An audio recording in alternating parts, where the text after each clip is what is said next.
Hey everybody, welcome back to Tim Travels. It's Terry, your host.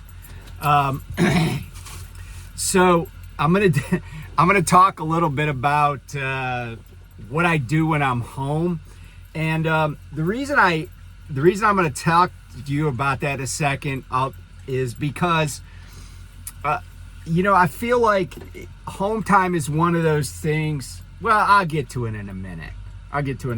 So first things first. But I do think it's ironic that I'm talking to you about what I do on home time while I'm on the road, because I got on the road last night. I picked up a load in Northeast Maryland and brought it up here to the Empire State to Skodak Landing. That was kind of that place is under construction. It was already kind of tight, but now it's like, it used to be like a one-way traffic pattern at the Hannaford, and now it's like, because the back part is under construction, it's like, it's two-way, and you have people trying to park in a spot that, to wait for a door, and then people trying to get indoors at the same time in the same place. And it's just kind of a hassle. So, and then I had, I don't know why, but at the shipper, they put product on the truck that was for food service only. Like, it can't be resold, but it's a grocery distributor. So I had to go get rid of that, which pains me because I don't like just throwing food away. Especially, I have this moral compunction about throwing meat away just because a human being messed up. So anyway, that's that. So I'm here in I don't know what town this is, but it's on US 20 north of Cooperstown, New York. Just waiting to get a washout. It's the ultimate wishy-washy, wishy-wash. But what I didn't know is you got to call 30 minutes ahead. There's a sign here, so I sent in a little change, and hopefully the folks at the fuel desk will put that in, because I'd have called ahead. The guy said he'd be over here shortly. I'm not in a big hurry, but then I'm gonna hook that load hook a load over Chobani and run it over to Illinois. So anyway, but I also have a trainee on the truck now. His name is Jack. He's real quiet. He's totally interested in what I'm doing. He just sits in the passenger seat whenever I'm driving, and so it's I mean, I guess, well, can you say hi, Jack? He doesn't talk much. He's a little frosty. Anyway, so sometimes people ask me what books I'm reading, and, a lot of times people say they like the history stuff on the channel. And by the way, if you don't like the history stuff, there's lots of channels out there that all they talk about is trucking.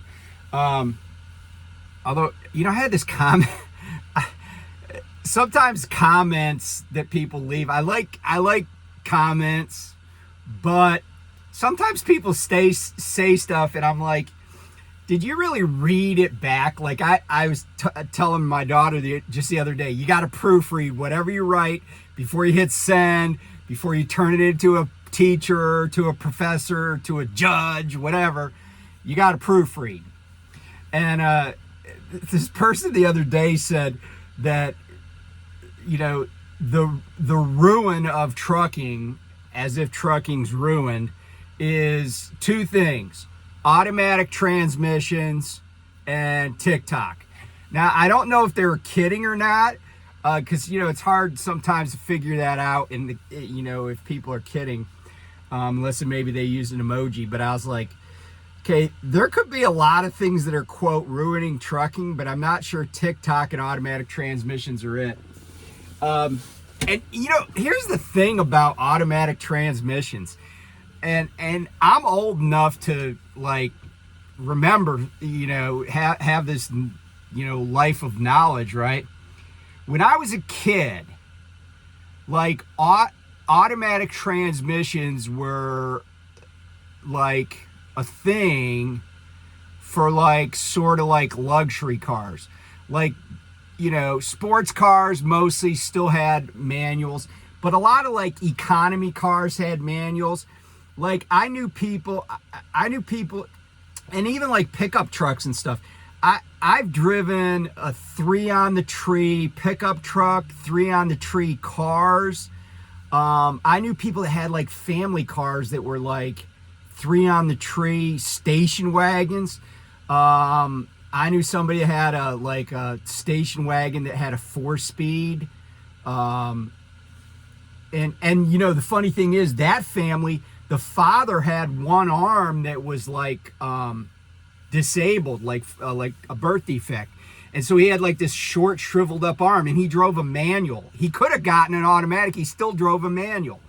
And the thing I tell people is this: when only manual transmissions were available, people just drove them. And this idea that just because, and I'm one of them, just because you have an automatic transmission, I don't know what you call it, limiter, an automatic transmission requirement on your license, doesn't mean you couldn't learn how to drive a manual. And it has nothing to do with, I don't know, non-tough people, women, whatever, small people driving trucks. It has nothing to do with that. The reason that the industry has gone to automatic transmissions is because, generally speaking, they save on fuel, and because they can be programmed, right? Because you can't program a manual really. But also because, that's what consumers of trucks want, which is to say, companies that buy trucks, they want manuals, they want automatics. The other thing is, I've met drivers that have been driving for 30 years. And I remember when I was first at night, I talked to this guy. He had an automatic Freightliner he was at the terminal in Phoenix. And he'd been driving for a long, long time. He knew how to drive a manual, very well. But he goes, you know what? I sat in traffic getting in here in Phoenix, and he goes, I'm not missing my manual. So anyway, that's that. So it looks like my washout dude's here. I'm going to go talk to him, and then I'll be right back. Okay, so I'm back. Yeah, I just don't see automatic transmissions as being some like thing that separates the wheat from the chaff. I mean, there are a lot of issues. There are a lot of things you need to deal with in trucking, but I'm not sure anybody was ever deterred by the manual transmission. Maybe they were. I wouldn't have been if that was all it was. In fact, when I was supposed to go to CDL school at Estes, I'm pretty sure they were going to train me on a manual, because their trucks are maybe like half and half, I think, or at least they were at the time. So I don't see it as a thing. And if it is, well, then I guess that's just how the trucking industry is going to have to be. So anyway, I was going to talk about a little history. So people ask me sometimes about what books I'm reading. And this book was actually on my bookshelf, although I had never read it. And I think it's because this was a textbook that was one of my wife's textbooks in college. And she was a history major. And the reason I know she used it among other people is because it had some of her handwriting on the margins. But this book is called Attack and Die. And this is published, I don't know, let's see. It was published by the University of Alabama Press. But this book is, let's see, It's like 200 pages, well, with footnotes or endnotes. But this is more of an academic work, but it the subtitle is the Civil War Military Tactics and the Southern Heritage. And what the thesis, and I'm not finished with this book, but what the thesis of this book is that casualty rates in the Civil War were significantly higher than casualty rates in other U.S. wars, both before the Civil War and after the Civil War, because of mainly two factors. One was that the tactics for infantry, because now they talk about artillery, they talk about cavalry, but the tactics for infantry had not yet caught up with the weaponry of the day, namely the rifle, or the rifled, the rifled musket or the rifle, right? And during the Mexican War, the predominant infantry weapon was a smoothbore musket. By the Civil War, pretty much everybody was carrying a rifle. And the rifles allowed the average infantryman to be much more deadly. The other thing is, so that's the first thing, and I won't go into all the details, but the other thing was that failure of tactics coupled with really an unreasonable reliance on charging emplaced works, whether it be a line of infantry behind stone fences, whether it be a sunken road that was providing cover for the defenders, whether it be, or even whether it's like, breastworks that were quickly thrown up, or a more formal fortified line, that the casualty rates were significantly higher just because one infantryman could defend against like a whole squad of people trying to charge him across a field when he was behind cover. The other thing is that, Southern military leaders, now don't get me wrong, and they point this out, and they have all the numbers and tables and stuff. That's why I say it's more of an academic work. But one of the things that they point out is that, by and large, Union officers ordered very few frontal assaults on defensive positions.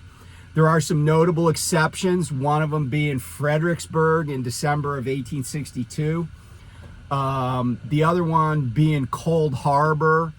I think that battle was in late 64, but I could be wrong about that. I'd have to check on the Cold Harbor battle. That's during the Richmond-Petersburg campaign. But they point out several several attacks by Southern, troops, by Confederate troops. Some of them, of course, are very famous. Pickett's charge on the third day at Gettysburg. But even during the first couple of days of Gettysburg, there were similar charges, like John Bell Hood's division trying to go uphill at Gettysburg, up Round Top and stuff. And if you ever been on Round Top, first of all, it's a little bit steep. Although my wife's grandmother hiked up in it in her pumps. There is a trail going up there, but it's still a little bit steep, and there are big rocks all over the place. Like once you set up defensive lines, like the 20th Maine did, you could really hold that place. But also at Franklin, Tennessee, when Hood was then an Army commander, Malvern Hill during the Peninsular Campaign.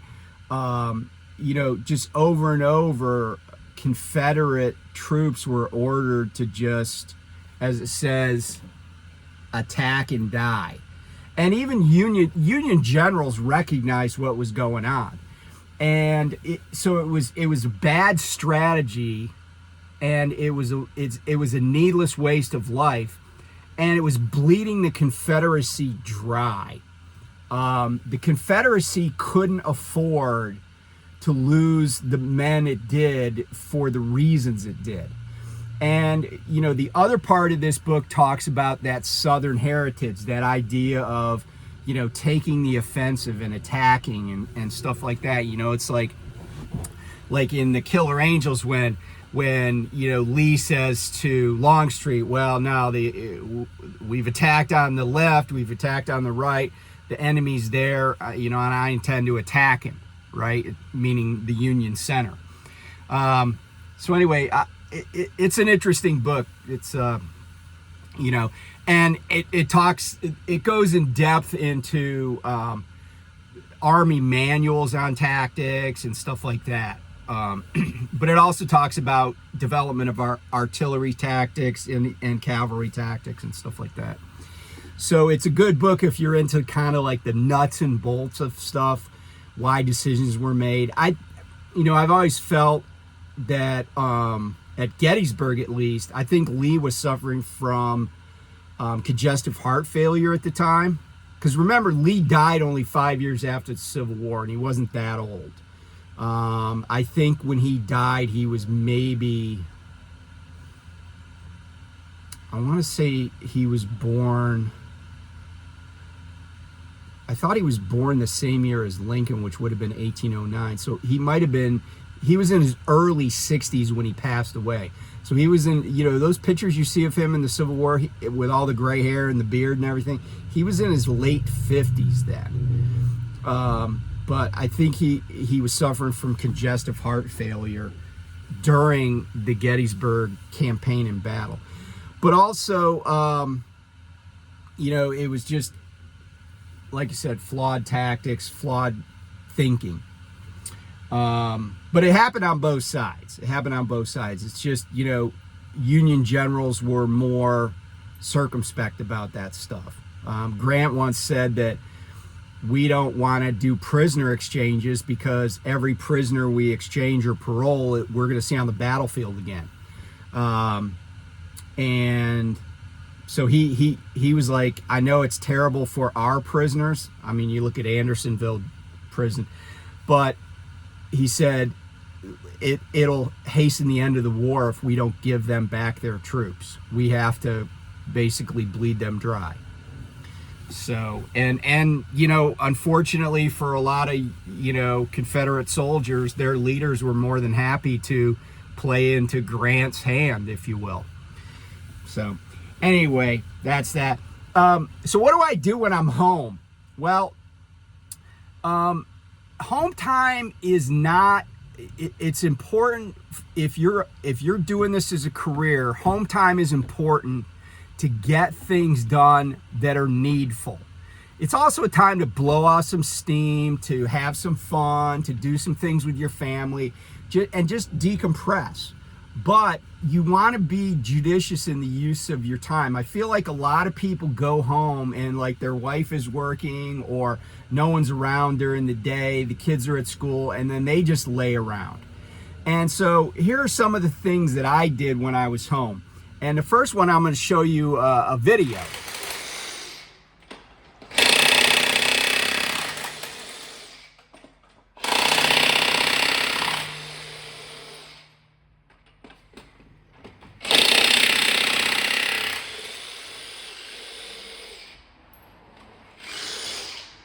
So I'm getting my tires rotated, my drives, because if you notice on that right side, there's a little more wear on the rear tire than there is on the front tire. So while I was bobtail, right, I took the opportunity to really inspect my truck, and I noticed some differences in tread wear between my forward drive axle tires and my rear drive axle tires. So I called this local shop up. Dude that owns it's a retired Marine. And I said, hey, can you guys rotate these drives for me? And I just drove over there. It was like very easy, right? I backed in, they did it, I was out the door. I washed my engine, my chassis at the local wash. I went to the dentist, got my teeth cleaned.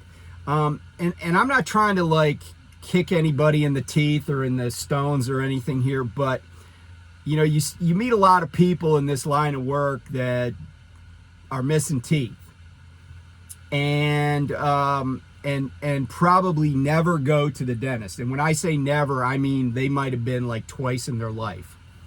And it's not just truck drivers, right? Like I had this kid when I was a recruit company commander in the Navy. He had never been to the dentist in his life. He grew up out in the sticks in PA, and he was afraid of the dentist. And he needed a lot of dental work, right? He was only like 18 or 20. And I remember, the dentist, like this Navy captain calls me and he's like, hey, this kid needs this work. And he goes, we're not going to force him to get it. But if he doesn't get it, he's never leaving recruit training command. Because we had like a transient personnel unit at that wasn't actually like they were like out of boot camp, but they never left boot camp, kind of a Hotel California thing. And so I went to him. I was like, I talked to him like, man to man. I said, look, man, I said, I get it. Not a lot of people don't like to go to the dentist. I said, but here's the deal. If you don't do this, you're never going to leave here. I said, you could end up spending your entire enlistment just walking around this base picking up trash and running errands. I said, I don't think you came in the Navy for that reason. I said, they are going to numb you up. They are going to take care of you. And when you get done, I guarantee you're going to say to me, man, I'm glad I did that. And sure enough, right? I see the kid, because, like kids, the recruits go to dentist and they run their own medical appointments once we're done with like company strength appointments. And I saw him, a few days later. He had to go 3 times. And I said, hey, did you finish all your dental work? Because I would get a list and say who was who could be transferred, right, based on dental stuff. And this kid had a big smile on his face, and I'd never seen him smile before, even when I was joking around. And he had a smile on his face, and he was like, his teeth were fixed, and it's a big deal, right? And here's the thing. The health of your teeth is part of your overall health. The bacteria that's in your mouth gets into your bloodstream, and it can affect, internal organs, heart valves, stuff like that. So, and I get that dental work is expensive. Trust me, I've spent a lot of money on dental work. I've bought several dentists' cars because of orthodontia for my kids and other things. I've had, implants, stuff like that. But anyway, I just try to take care of my health, and that's part of it. So I went to the dentist, got a 6-month cleaning. I did a lot of chores around the house. I actually found a hole in my kitchen because we had a new microwave, above range microwave put in that has the vent in it. But when they routed the new vent, they didn't close off the old vent. And I realized, I was like, there's kind of a hole there, but it was behind some dishes, like we had, because there's a shelf in front of it. And then I went outside and I looked up, and I was like, I could see daylight through it, so I closed that off. That'll come in handy this winter. I changed, like, we live in a house that was built in 1917, so in fact, one of my trainees got trapped in our bathroom one time because we got these really old doorknobs and stuff. So my wife found a source for new doorknobs for the whole house. And my wife got trapped in the bathroom one time too. And I can't remember what she did. She either crawled out the window but anyway, so I fixed the bathroom quite a while ago, but then I did some other doors because it takes a while, because a lot of times I have to like fill in with wood putty and then basically redo it because we have these old doors, right? And the gaps have increased because the house has settled over time. And they're these horizontal 6-panel doors. So they're really cool doors, but you kind of gotta like use your imagination. So I did that. And I did a lot of things to prepare for being on the road, made sure I had all my winter clothes. I take everything off the truck that can be washed. So bedding, rugs on the floor, obviously all my laundry, take care of all of that. And just try to get back in the groove, slowly but surely. The other thing I do is the day before I'm going to get back on the road, I come out and I put my APU online, so that I make sure I have charged batteries. I don't have to get a jump when all of a sudden I got a load and everything. So those are some of the things I do when I'm home. Try to get some exercise. Hold on. Hey, so here at Chobani, just did my drop and hook. And if Lyle's watching, the lot is not completely dusty, but it's not completely muddy. It's kind of it's damp. It's a few puddles. So it wasn't horrible. So just to wrap this up, I really do think that home time is, a lot of the success of your job if you're going to be, over the road trucker. And the reason I say that is just, it's a good way to get your head right and to, get off the road and, get some things accomplished, right? And you got to take care of things at home. You can't, this job can consume you. And the other thing though is that you want to take enough time that it gives you a chance to decompress, but then get ramped back up. It's kind of like when I was in the military, we would come home from a deployment, people would get a lot of time off, people would get a chance to decompress, and then we'd slowly but surely start working our way back towards the next deployment. Obviously that's a much longer turnaround, but I think in a micro way, that's what we do here, right? And it's kind of funny because the first time I had to back on this trip, I was making myself, frustrated, and it was really tight anyway. And then some guy was blowing his horn at me, so that I never like that, because I always feel like it's like sometimes people are just, scared when somebody's backing in next to them.